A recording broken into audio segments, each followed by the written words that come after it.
तो पिछली वीडियो में मैंने आपको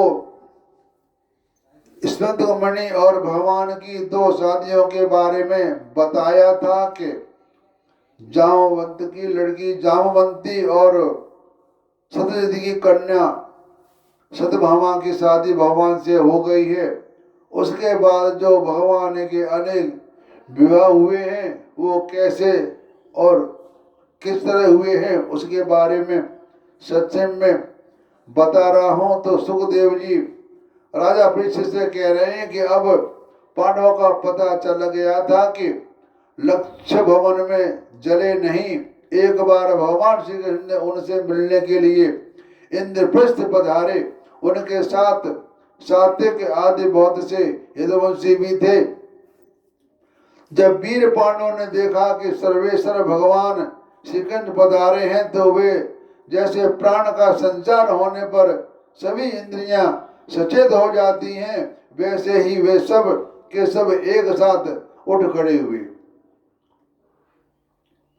वे पांडवों ने भगवान श्री कृष्ण का आलिंगन किया और उनके अंग संग से इनके सारे पाप ताप घुल गए। भगवान की प्रेम भरी मुस्कुराहट से सुशोभित मुख सुषमा देखकर वे आनंद से मगन हो गए। भगवान श्री कृष्ण ने युधिष्ठिर और भीमसेन के चरणों में प्रणाम किया और अर्जुन को हृदय से लगाया। नकुल और सहदेव को भगवान के चरणों की वंदना की। जब भगवान श्री कृष्ण श्रेष्ठ सिंहासन पर विराजमान हो गए तब परम सुंदरी श्याम वर्णा द्रौपदी जो नव विवाहित होने के कारण तनिक लज्जा थोड़ी शर्म आ रही थी, धीरे धीरे भगवान श्री कृष्ण के पास आई और उन्हें प्रणाम किया। पांडवों ने भगवान श्री कृष्ण के समान ही वीर साथे का भी स्वागत सत्कार और अभिनंदन किया। वे सब आसन पर बैठ गए। दूसरे यदुवंशियों की भी यथा योग्य सत्कार किया गया और श्री कृष्ण के चारों ओर आसनों पर बैठ गए। इसके बाद भगवान श्री कृष्ण अपनी फूफा कुंती के पास गए और अपने चरणों को प्रणाम किया। कुंती जी ने अत्यंत स्नेहवश उन्हें अपने हृदय से लगा लिया। उस समय उनके नेत्रों में प्रेम के आंसू भर आए। कुंती जी ने श्री कृष्ण से अपने भाई बंधुओं की कुशल प्रेम पूछी और भगवान भी उनका यथोचित उत्तर देकर उनसे उनकी पुत्र वधू द्रौपदी और स्वयं उनका कुशल मंगल पूछा। उस समय प्रेम की विहलता से कुंती जी का गला रुंध गया और नेत्रों में आंसू भर आए।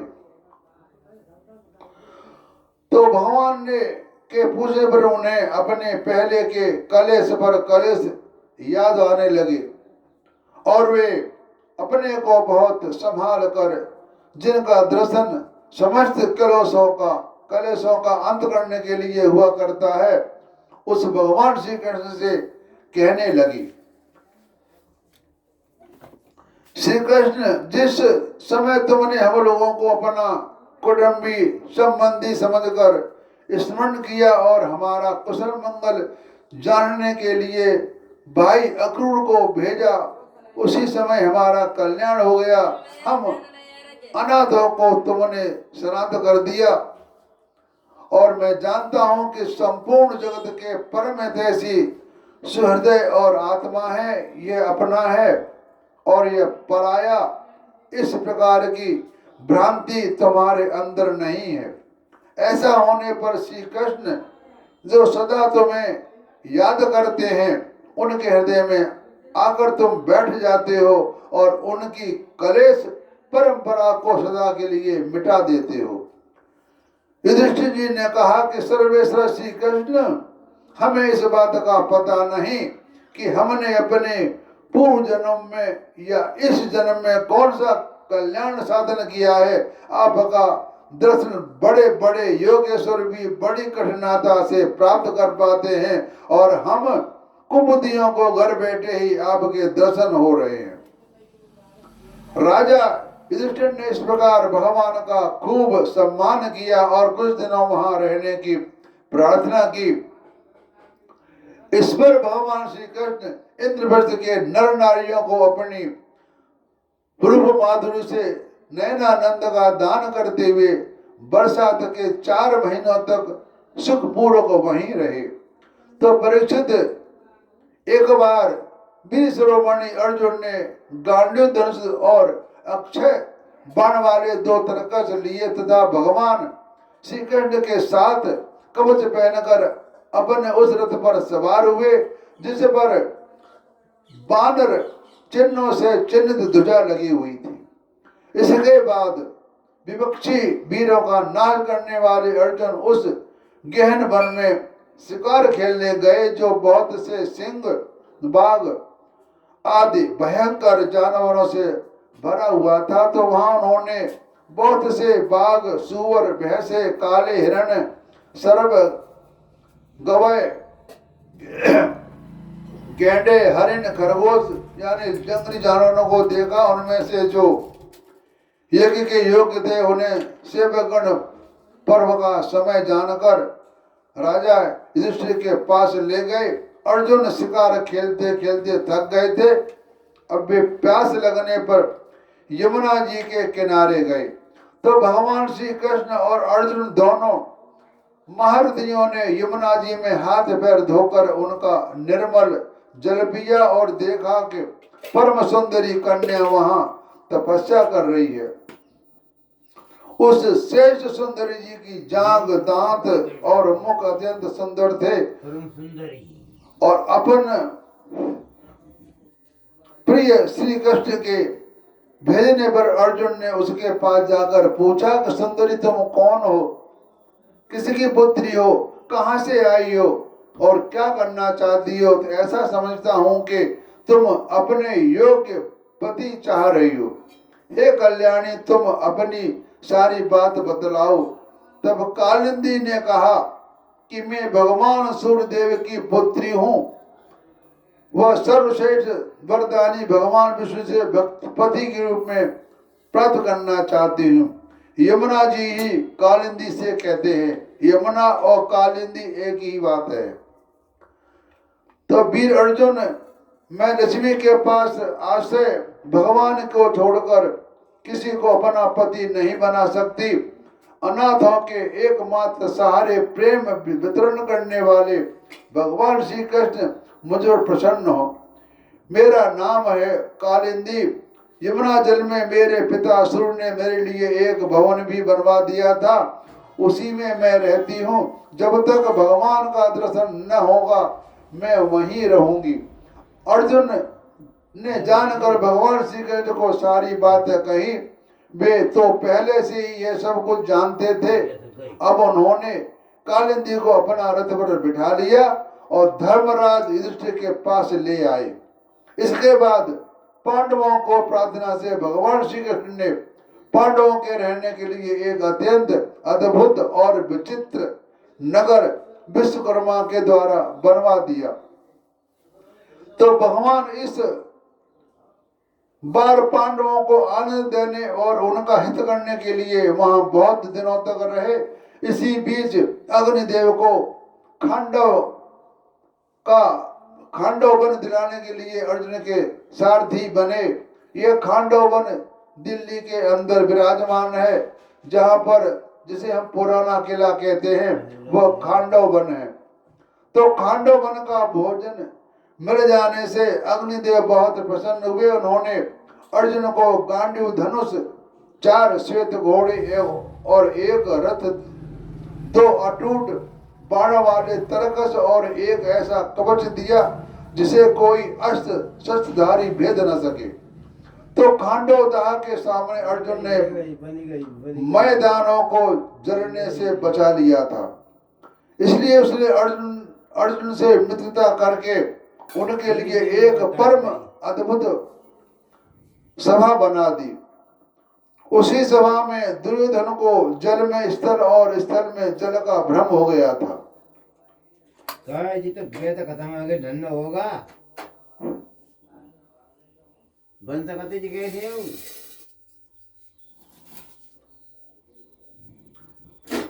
अब कुछ नहीं हो सकता, राम का नाम ले। कुछ नहीं है ना।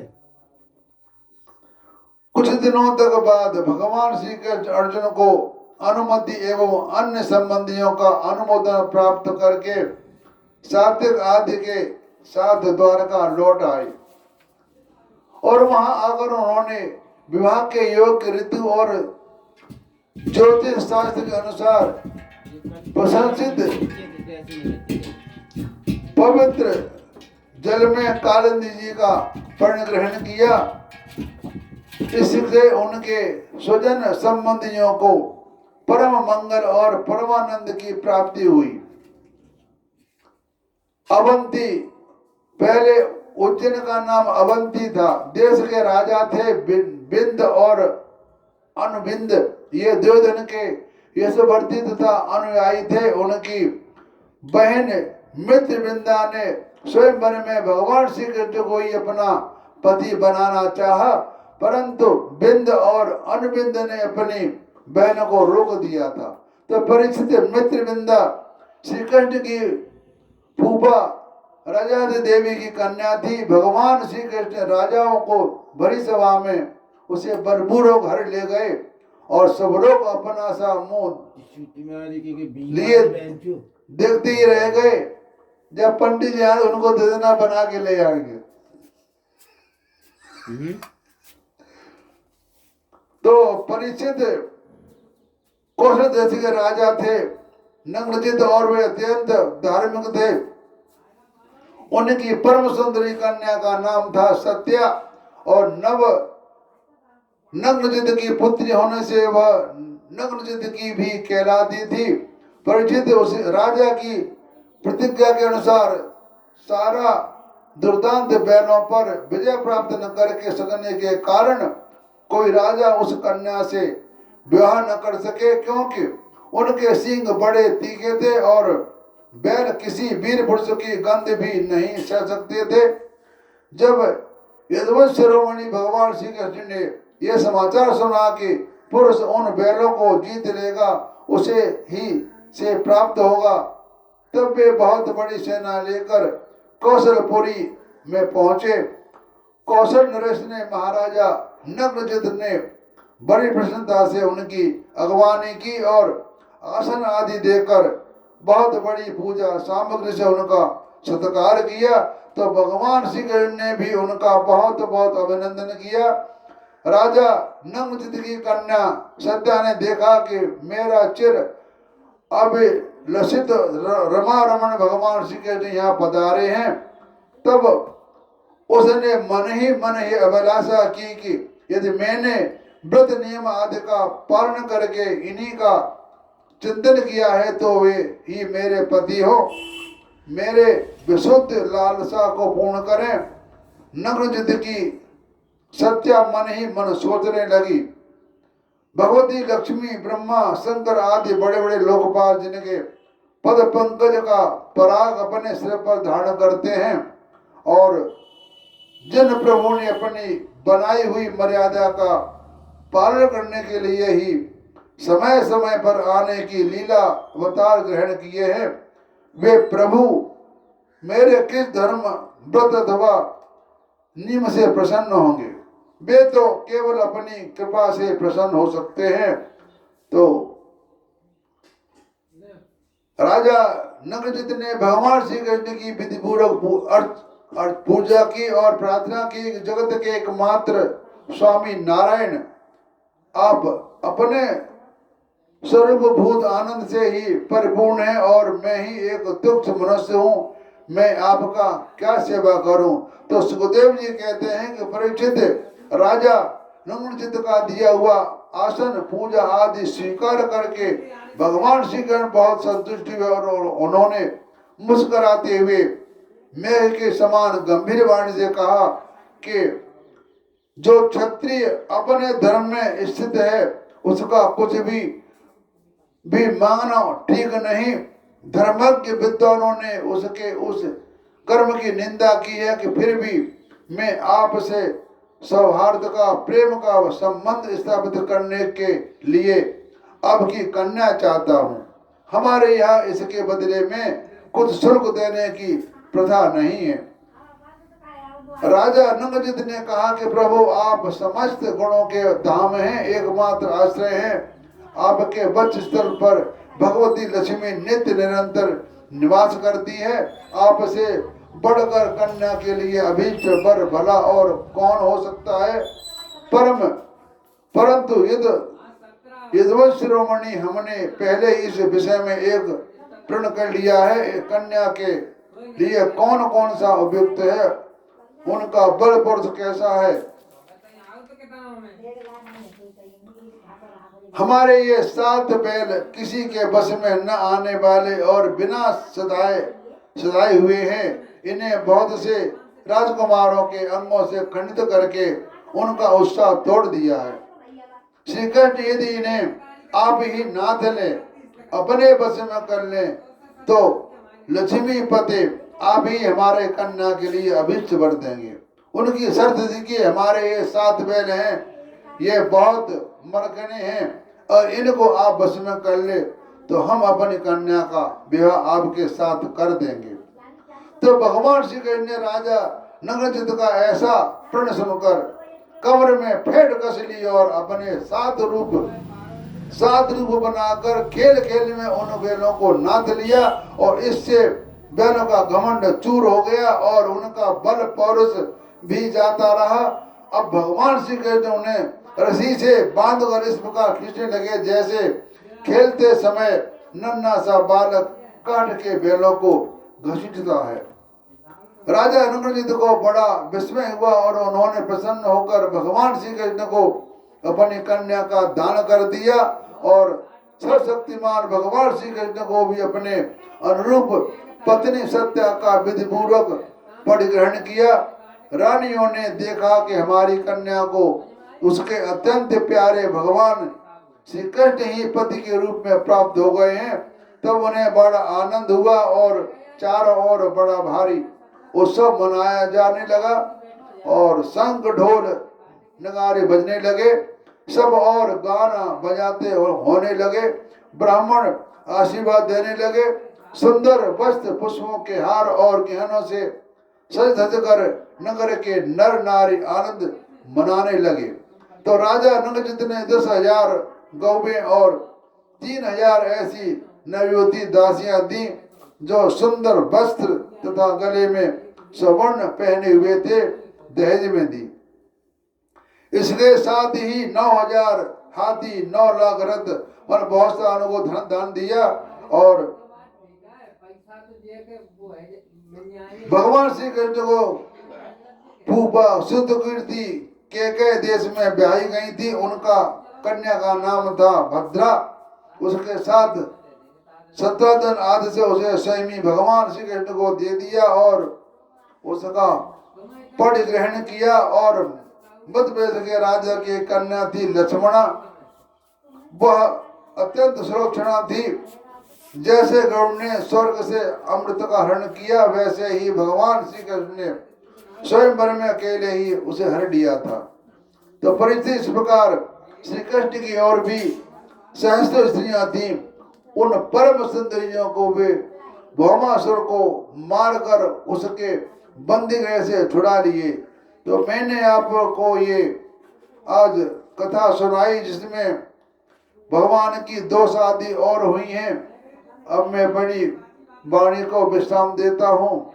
आगे कथा और इनकी जो शादियां हुई, कैसे हुई, क्या हुई, उसके बारे में बताऊंगा।